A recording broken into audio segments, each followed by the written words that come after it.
जननीं शारदां देवीं रामकृष्णं जगद्गुरुं पादपद्मे तयो श्रित्वा प्रणमामि मुहुर्मुहुः। नमः श्रीयतिराजाय विवेकानन्दसूरये सच्चित्सुखस्वरूपाय स्वामिने तापहारिणे। नमस्कार।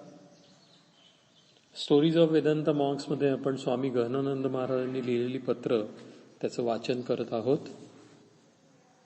आजच्या या पहिल्या पत्रामध्ये गहनानंद महाराज लिखतायत, प्रिय बेटी, मेरे पिछले पत्र में जो कुछ लिखा है उन्हें समझ लेने की कोशिश न करो। जहां तक हो सके उन बातों को जो कुछ मैंने लिखा है करने में समय लगाओ। जो कोई जो कुछ तुमसे करने के लिए कहता है उसका पालन करने की चेष्टा करती रहो, यही साधना है। श्री श्री ठाकुर की तरह जब सर्वभूत में नारायण देखती रहोगी तभी तुम हर व्यक्ति का कहा हुआ काम बेहिचक कर सकोगी। इसलिए उस अवस्था की प्राप्ति के लिए तुम्हें श्री श्री ठाकुर के आचरण के अनुकरण के माध्यम से अपने मन को निर्मल बनाना पड़ेगा। यही कारण है कि बच्चों को बड़ों के आदेशों का पालन, उनके आचरणों का अनुकरण करने के लिए कहा जाता है। फिलहाल हर घड़ी मंत्र जप करती रहो। भूल जाती हो तो ठीक है, फिर जब याद आवे तब करो। धैर्य के साथ काम लो। भूल जाती हो तो दिमाग खराब करने की जरूरत नहीं है। मन पर नजर रखने की बात के संबंध में ही ऐसा समझो। मन में ऐसी धारणा बनाओ कि तुम्हें ये काम करने हैं। इसी से क्रमशः कभी न कभी तुम्हें इसमें सफलता मिलेगी। निश्चिंत रहो। मैं तुम्हारे लिए प्रभु से निरंतर प्रार्थनाएं करता रहता हूं। या पत्राच्या शेवटी स्वामी तत्परानंद महाराजांनी विवेकानंदांचा एक उपदेश नमूद केलेला आहे। स्वामीजी म्हणतात, विवेकानंद म्हणतात की सदा विस्तार करना ही जीवन है और संकुचन मृत्यु।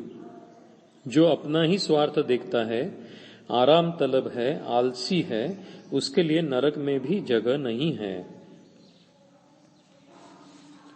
पुढचं जे पत्र आहे त्याच्यामध्ये गहनानंद महाराज लिहितायत कि श्री श्री ठाकुर के नाम जपने का अधिकार श्री श्री ठाकुर ही की कृपा से तुम्हें प्राप्त हो गया है। चाहो तो कह सकते हो अपने पहले किए पुण्य कर्म के फल स्वरूप। अब यह भी समझ लो तुम्हारी गाड़ी चल पड़ी है, अब इसे उत्तरोत्तर गति ही पकड़ना है। निश्चिंत रहो, प्रभु ही तुम्हारी निगरानी बराबर कर रहे हैं। उन्हीं पर पूरा भरोसा रखो, वे तुम्हारे साथ है।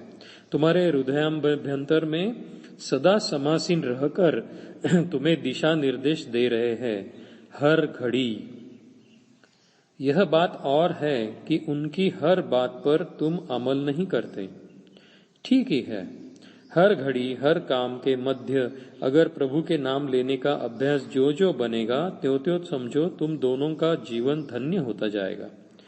मैं श्री श्री ठाकुर से तुम दोनों के कल्याण के लिए हमेशा प्रार्थनाएं करता रहता हूं। पुढे एक छोटंसं पत्र लिहिलंय महाराजांनी त्या भक्ताला। ते म्हणतात की तुम्हारे पुत्र के उपनयन संस्कार के उपलक्ष्य में भेजा गया तुम्हारा पत्र 20 फरवरी को यहाँ पहुंच चुका था। मुझे कोई संदेह नहीं है कि तुम लोगों पर श्री श्री ठाकुर, श्री श्री माँ तथा स्वामी जी महाराज की अशेष करुणा है और तुम्हारी भी उन पर अथाह भक्ति है। प्रभु का नाम लेते रहो और वे ही जिस तरह तुम्हारे जीवन को चलावे उसी तरह चलते रहो। वे ही जिस तरह तुम्हारा जीवन को चलावे उसी तरह चलते रहो। मैं तुम्हारी आध्यात्मिक उन्नति के लिए उन्हें निरंतर मनाया करता हूं।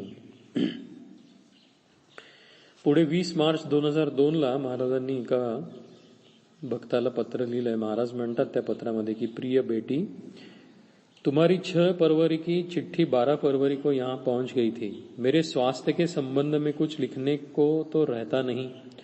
स्वास्थ्य ठीक ही है। देश भर में श्री श्री ठाकुर की इच्छा से घूमता रहता हूँ। पहले कंप्यूटर की कक्षाओं में अच्छी तरह इस विद्या को सीख लो, फिर कोई काम करना।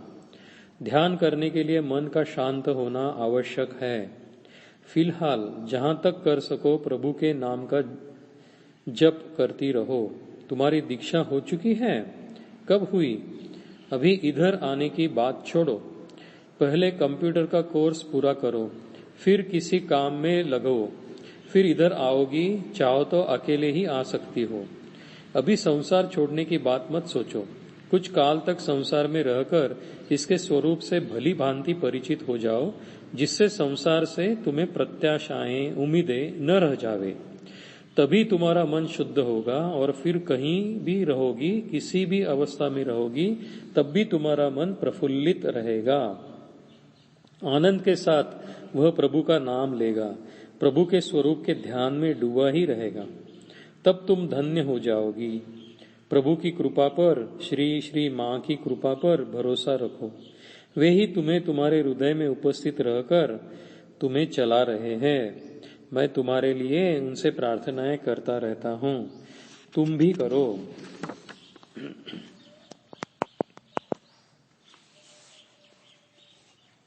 पुढे आणखी एका पत्रात 3 जुलै 2001 ला लिहिलेल्या पत्रात महाराज बघा काय लिहित आहेत की प्रभु कृपाभिलाषिणी बेटी, तुम यहाँ अगर आती भी हो तो देखो, तुम्हें मालूम ही है कि मैं यहाँ आश्रम में यानी योगोद्यान मठ में बहुत ही कम दिनों के लिए रह पाता हूँ, और जब रहता हूँ तो दीक्षा के उपलक्ष्य में लोगों की भीड़ लगी रहती है।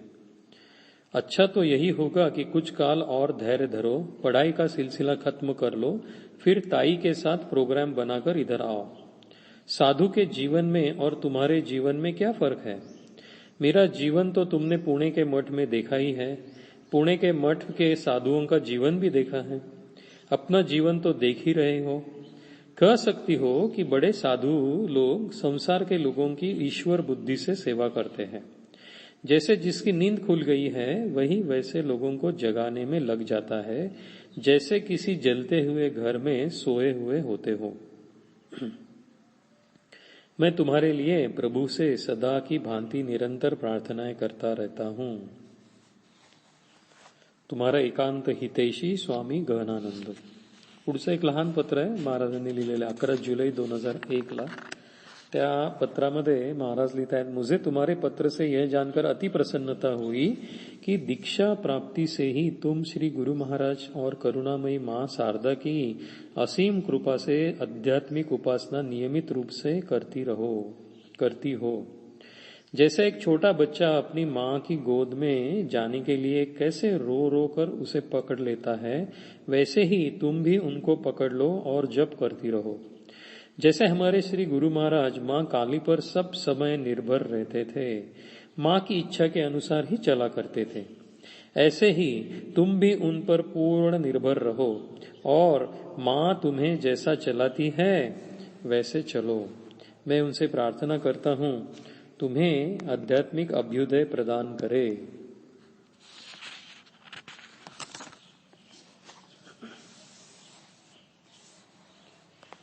पुढचं 5 जुलै 2001 ला गणानंद महाराजांनी लिहिलेलं पत्र आहे ते लिहितात की मुझे लगता है कि मुझे चिट्ठियां लिखने के बाद तुम उन्हें पढ़ा नहीं करते, लिखने के बाद सीधे ही लेटर बॉक्स में डाल देते हो।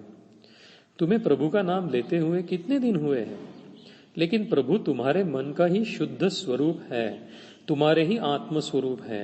यह बुद्धि, ऐसी धारणा, ऐसा विश्वास तुमसे अभी बहुत ही दूर है लगता है। तुम अभी भी डूबा डूबा महसूस करते हो।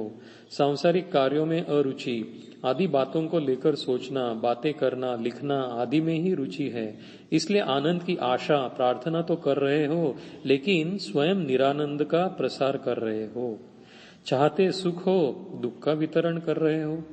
आध्यात्मिक जगत की कोई बात अभी भी क्या तुमसे छुपी हुई है? सभी बातें तुम्हें मालूम है, पुस्तकें भी शायद सभी पढ़ चुके हो। तुम्हारी चिट्ठी पढ़कर कोई भी कहेगा कि बहुत ही निराशाजनक चिट्ठी है। अब से निराशा का इस प्रकार प्रचार न करो। प्रभु का नाम ले रहे हो, लेकिन तुम अभी भी निराशा से घिरे हो। अपने मन को देखो, उसकी परीक्षा करो। कुछ ऐसा चाहते होंगे जो मिलना कठिन है और जिसे तुम पूरे मन से चाहते भी नहीं हो। यही तुम्हारी स्थिति मुझे लगती है। इस अवस्था का विश्लेषण कर लो। जब अपनी हालत को समझ लोगे तो मन ठीक हो जाएगा। जब अपनी हालत को समझ लोगे तो मन ठीक हो जाएगा। मैं तुम्हारे लिए प्रभु से प्रार्थनाएं करता रहता हूँ। ओम शांति शांति शांति। हरि ओम तत्सत। श्री राम कृष्णार्पणमस्तु।